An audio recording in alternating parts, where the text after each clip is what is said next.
Hallelujah. मेरा believe है कि ये वर्ड जो आज आप सुनेंगे ये आपके कानों को खोलेगा। बाइबल में ये बात हम जानते हैं कि कुछ भी अपने आप नहीं होता, इत्तेफाक से कुछ नहीं होता।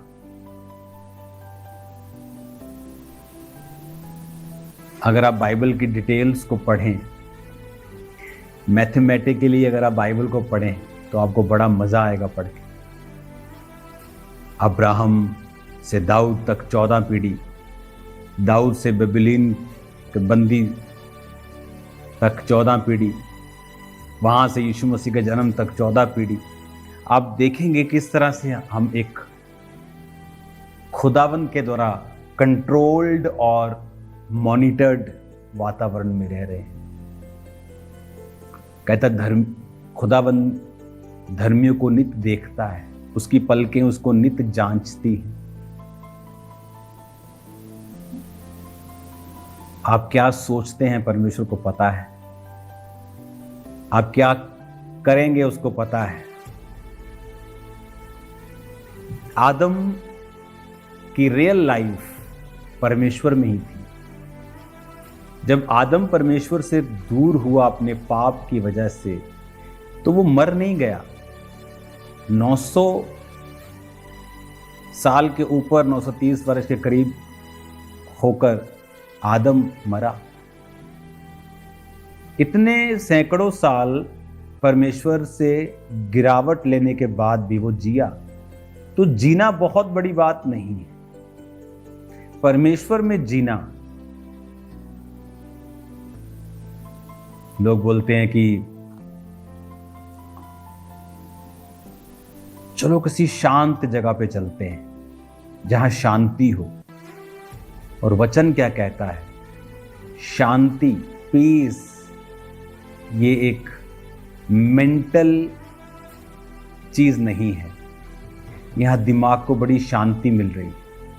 ये एक स्पिरिचुअल चीज है। आप जब भी बाइबल पढ़ेंगे, शांति कैसे आ सकती है? आप किसी अच्छी हॉलिडे डेस्टिनेशन पे जाएं तो वो शांति नहीं है, जस्ट एक फिजिकल रिलैक्सेशन है। लेकिन आपके जीवन, आपकी आत्मा, आपकी जीवन की चीजें वो तो अभी भी आपको फॉलो कर रही हैं। तो वहां शांति कैसे है? जब मैं मसीह में नहीं था तो बेचैन रहता था बहुत। बेचैनी एक डिप्रेशन का ही एक फॉर्म थी। आम लोगों को थोड़ी होती है, डिप्रेशन के रोगियों को थोड़ा हायर लेवल की होती है, मुझे उससे भी एक पॉइंट ऊपर की थी। तो जब मैं मसीह में आया, कैसे शांति आती? जब आप ये समझ जाते हैं कि आपका जीवन, रियल लाइफ तो मसीह में है। उसने आपको देखा है, वो आपको जानता है, सब कुछ कंट्रोल में रखता है। आपके जीवन में ऐसा कुछ नहीं है जो परमेश्वर बदल नहीं सकता या कंट्रोल नहीं कर सकता। तो इस वजह से आप रियल शांति को अपने जीवन में पाते हैं। इसीलिए बाइबल में लिखा गया है, जो कोई प्रभु यीशु मसीह को अपना उद्धारकर्ता ग्रहण करेगा वो शांति पाएगा। क्यों शांति? इसलिए पाएगा क्योंकि वो जानता है कि अब वो दीर्घ आयु को जिएगा। अब शैतान उसके जीवन का हिस्सा नहीं है, बीमारियां उसके जीवन का। ये नहीं कि अटैक्स नहीं होंगे, शैतान कोशिश नहीं करेगा, बीमारी नहीं आएगी, लेकिन वो उनसे लड़ सकता है और जीत सकता है। ये है असली शांति। कि आपके जीवन में कुछ गड़बड़ है, आप प्रार्थना से उसे ठीक कर सकते हैं और आपको पता है कि परमेश्वर आपकी प्रार्थनाओं को सुनता है और उनका उत्तर देता है। ये है रियल शांति। रियल शांति आपकी लाइफ में आती है जब आप परमेश्वर यीशु मसीह को समझते हैं। वचन में लिखा है कि मैं शांति का राजकुमार हूं। शांति, पीस एक प्रोडक्ट है, एक उसके अंदर से निकलता है यीशु मसीह के। जब हम परमेश्वर को जान लेते हैं, उसके वचन को समझ लेते हैं। इसीलिए जो लोग वचन के साथ जुड़े हुए होते हैं और वचन को पढ़ते हैं, वचन को समझते हैं, आप नोटिस करते हैं कि उनकी लाइफ का जो पीस है वो एक नेक्स्ट लेवल के ऊपर है। जब मेरे बिजनेस को जला दिया गया, जब पंजाब में दंगे हुए थे, एक रिलीजियस बाबा को मार दिया गया था। तो जिस एरिया में ज़्यादा दंगे हुए थे उस एरिया में मेरा बिजनेस का गोडाउन था जहाँ पर लाखों रुपए का सामान पड़ा था। रियल वाले लाखों करोड़ों, मतलब लोग थोड़ा होता तो बोलते लाखों रुपए जल गया। रियल में एक एक सेट थाउजेंड्स का था और वहाँ हजारों सेट पड़े थे और वो जल गए थे। एक बार वो जल गए तो किसी काम के नहीं होते।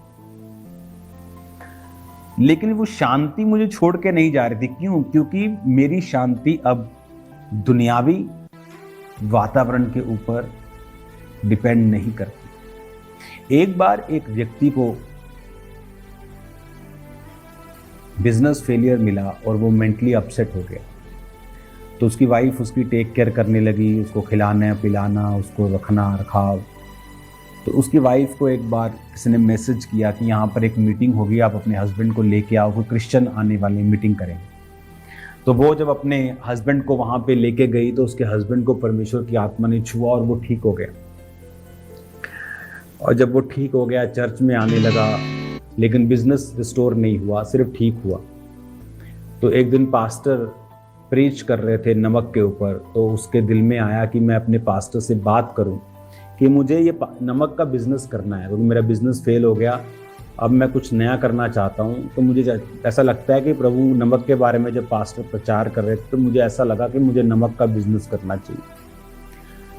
उसने कहा ठीक है, मैं प्रार्थना करूंगा, आप करें शुरू। जब उसने शुरू किया वो बिजनेस बढ़ा, वो बिजनेस फलवंत हुआ। दिनों में फिर वो अपनी ग्लोरी को वापस उसने पाया और बड़े बड़े गोडाउन उसके बन गए। और वो जहाँ वो रहता था वो देश में फ्लड और अर्थक्वेक्स बहुत आते थे। तो एक दिन उस देश में सुनामी आई और वो सारे गोडाउन जो थे नमक के वो अफेक्टेड हुए, क्योंकि वो समुद्र के पास थे। तो वो नमक जो था वो खराब हुआ, करोड़ों रुपए का नुकसान हुआ। तो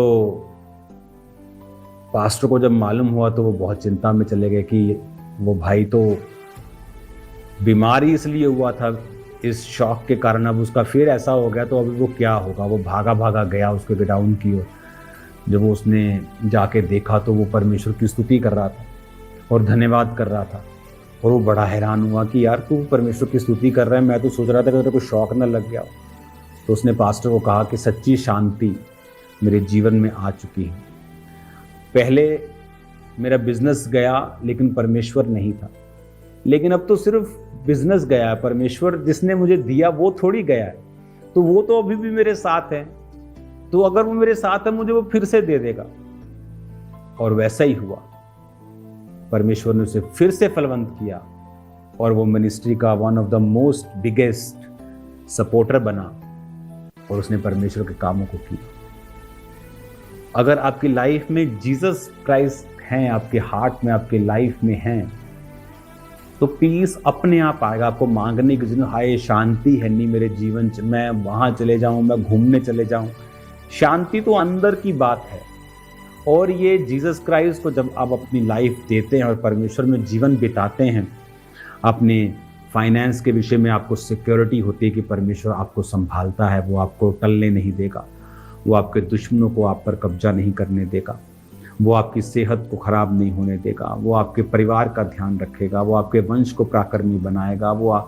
यही चीज़ें हैं जो आपके अंदर शांति को पैदा करती हैं कि आप जानते हैं कि परमेश्वर सिर्फ आपकी आत्मिक लाइफ के विषय में बात नहीं करता या सिर्फ शरीर के विषय में बात नहीं करता, वो आपकी एक एक छोटी से छोटे चीज़ को जानता है, उसको मॉनिटर करता है, जांचता है, जो अच्छा है आपके लिए वो रखता है। जब आपको इन बातों की समझ वचन के बीच से आने लगती है तो शांति बढ़ती है। और बाइबल कहती है, वचन में लिखा है, शांति का परमेश्वर तुम्हें अपने शैतान को तुम्हारे पांव से शीघ्र कुचलवा देगा।